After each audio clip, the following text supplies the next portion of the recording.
Now see, cell is a structural and functional unit of the life. हम lower standard से ये पढ़ते आ रहे हैं कि सेल हमारा क्या है, स्ट्रक्चरल एंड फंक्शनल यूनिट है। मींस हमारा मेन यूनिट ऑफ लाइफ क्या है, सेल। सबसे पहले हमारे लिए इम्पोर्टेंट क्या था कि सेल को डिफाइन करना, ठीक है, कि हम सेल को, क्योंकि कोई भी अगर सेंटेंस आ रहा है तो उसको डिफाइन करना सबसे ज्यादा जरूरी है।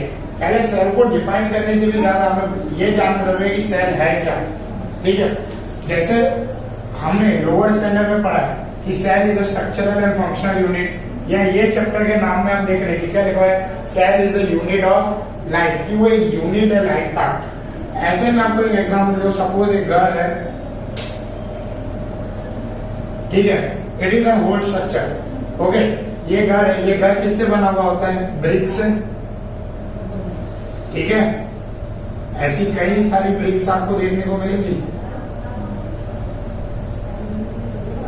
समझ में आया?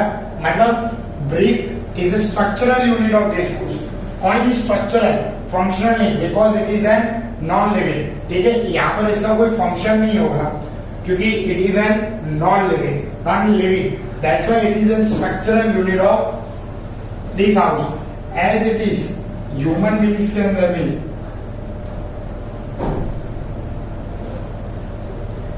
ओके, हमारी बॉडी के अंदर भी आपको ऐसे कई सारे सेल्स देखने को मिलेंगे।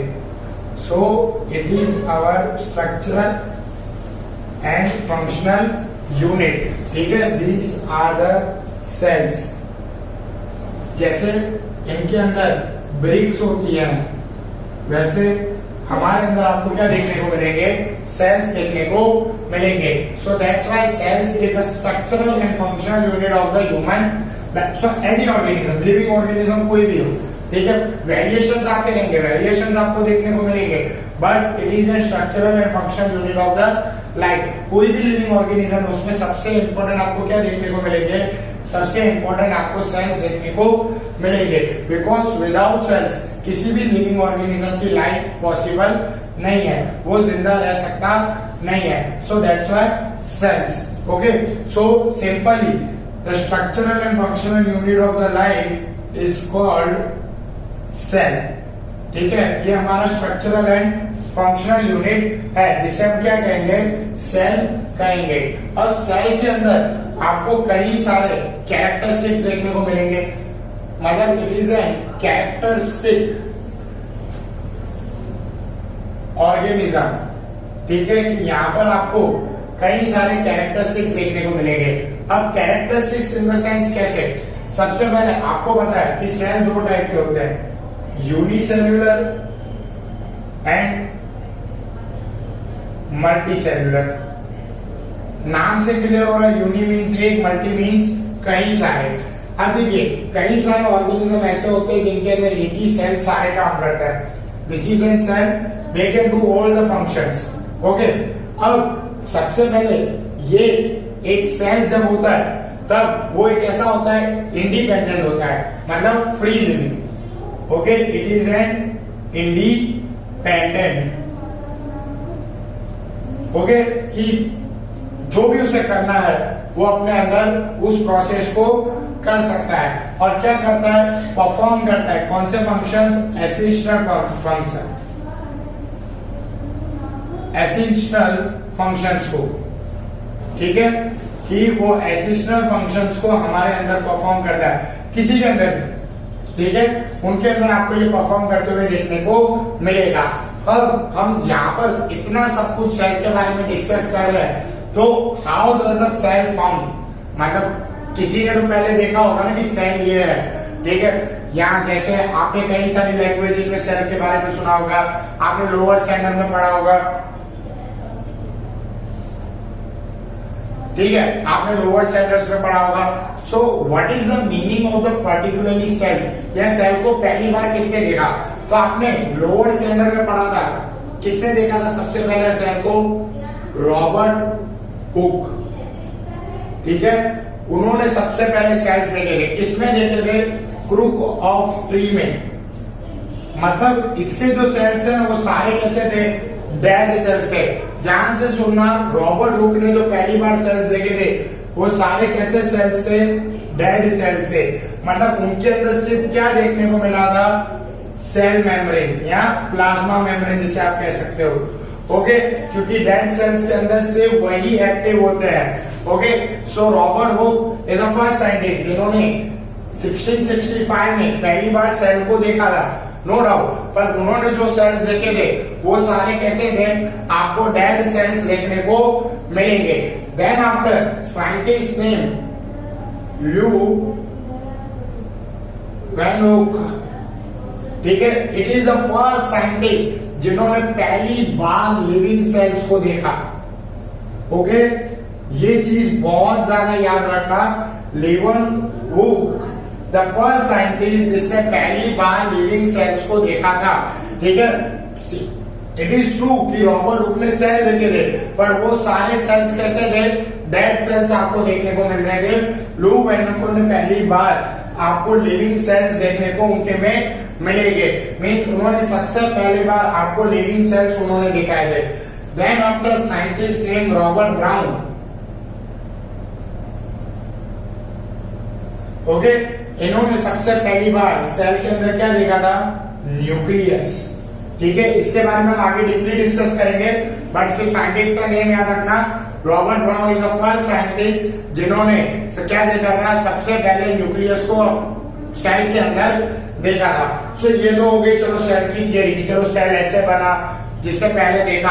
हमें तो यहाँ पर मेन जानना है सेल के बारे में, तो फिर से आ जाते हैं हमारे उसी टॉपिक पे, यूनिसेल्यूलर। यूनिसेल्यूलर में आपको क्या देखने को मिलेगा कि सिंगल सेल होगा, और वही सिंगल सेल आपको सारे perform essential function.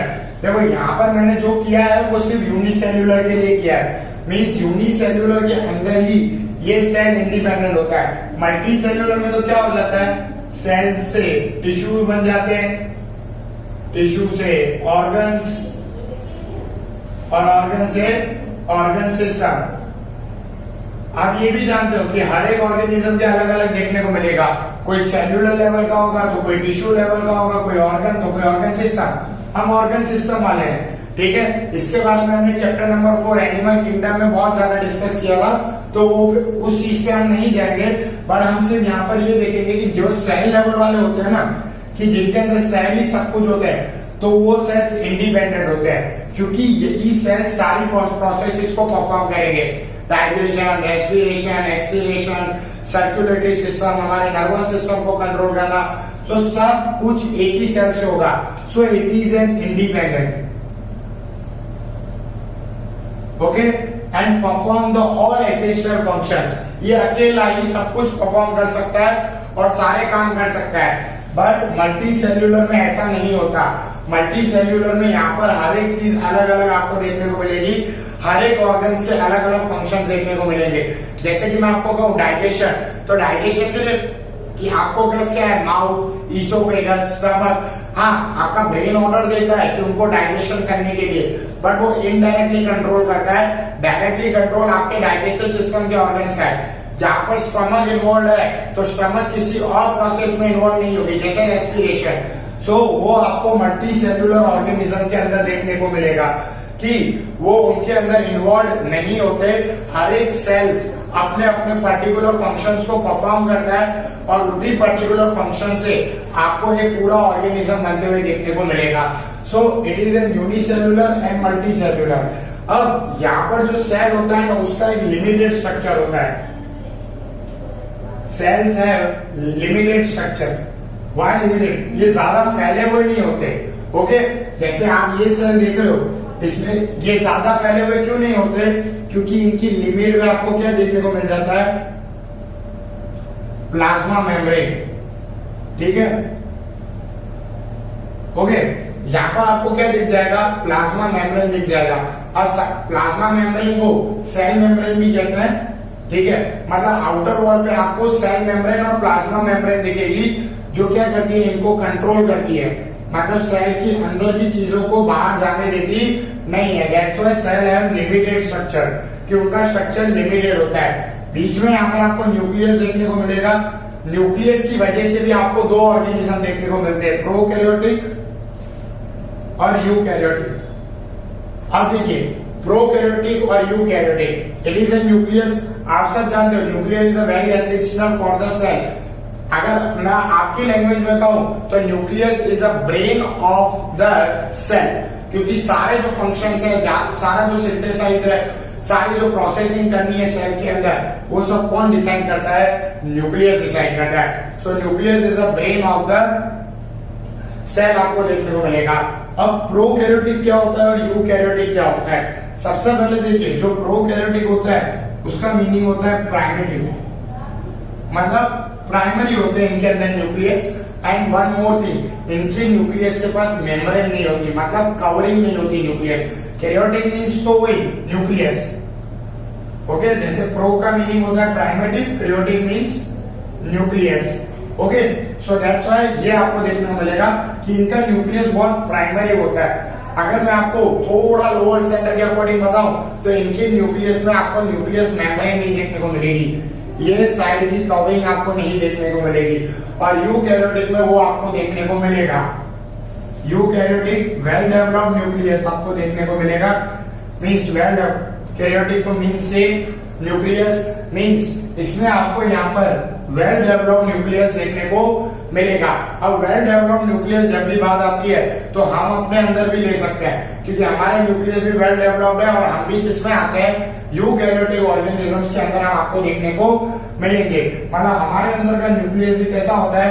Well developed. मतलब सीधी सी बात याद रखना, अगर प्रोकैरियोटिक की बात है तो समझ लेना उनके पास न्यूक्लियर मेम्ब्रेन नहीं होती, प्राइमेटिव न्यूक्लियर होता है। यूकैरियोटिक की बात है तो वहां समझ लेना कि उनका न्यूक्लियस वेल डेवलप्ड होता है और उनके न्यूक्लियस के पास न्यूक्लियस मेम्ब्रेन होती है। बीच में यहाँ पर आपको लिक्विड मैट्रिक्स देखने को मिलेगा, ठीक है, जिसे आप साइटोप्लाज्मा के नाम से जानते हो, जिसके अंदर कई सारे पार्ट्स होते हैं, उनके बारे में भी हम डिस्कस करेंगे। So it is an characteristic features of the cells की, जिसमें आपको ये सारी चीजें देखने को मिलेगी। अब देखिए, जो लिविंग सेल्स होते हैं ना वो बहुत इंपॉर्टेंट होते हैं, क्योंकि उन्हीं के अंदर आपको ये सब देखने को मिलेगा, ठीक है, कि लिविंग सेल्स के स्ट्रक्चर के अंदर ही आपको प्रोकैरियोटिक यूकैरियोटिक देखने को मिलेगा। अब देखिए मेन डिफरेंस क्या आ जाता है कि जो प्रोकैरियोटिक और यूकैरियोटिक है वो आपको सारे लिविंग ऑर्गेनिज्म में देखने को मिलेगा। जैसे जो प्रोकैरियोटिक होता है ना वो ज्यादातर आपको किसमें? बैक्टीरिया और यूबैक्टीरिया में देखने को मिलेगा, मींस मोनेरा, ठीक है। मोनेरा वाले जो ऑर्गेनिज्म होते हैं उनके अंदर प्रोकैरियोटिक होता है, मतलब सेल के अंदर आपको न्यूक्लियस के पास न्यूक्लियस मेम्ब्रेन नहीं देखने को मिलेगी।